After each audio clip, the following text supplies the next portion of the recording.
Hi friend, সবাই কেমন আছো? আশা করি তোমরা সবাই ভালো আছো, আমিও খুব ভালো আছি।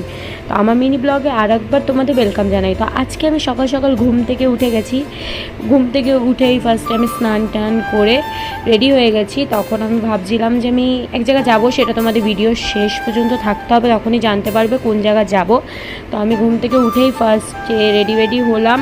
ততক্ষণ মাকে বললাম, মা আমি বেরোচ্ছি। তখনই মা বলে, তুই কোথাও একা বেরোবি না, ভাইকে নিয়ে যাবে। তো ভাই ঘুম থেকে উঠে ভাইকে ঘুম থেকে উঠিয়েই আমি খাইয়ে দিচ্ছি। এখানে তোমরা দেখতেই পাচ্ছ ও দেরি হয়ে গেছে বলে। তো এখানে ও রেডি হয়ে গেছে। তো চশমাটা পরছে বলে বুড়ো বুড়ো লাগছে। তো আমি ওকে বলছি যে দেখ তোকে কেমন লাগছে। তো ও খুলে ফেললো।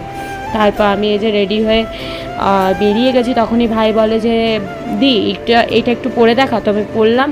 তো এই যে গাইজ আমি বেরিয়ে গেছি। তো ফার্স্টে তো আমি বাড়ির থেকে বেরিয়ে গেছি রেডি হয়ে। এখানে আমার ভাইও রেডি, তেল দিয়ে, ও ভদ্র ছেলের মতো। তো ফ্রেন্ড, ফার্স্টে তো আমি পালপাড়া যাচ্ছি, তোমরা আমার সাথে শেষ পর্যন্ত থাকো।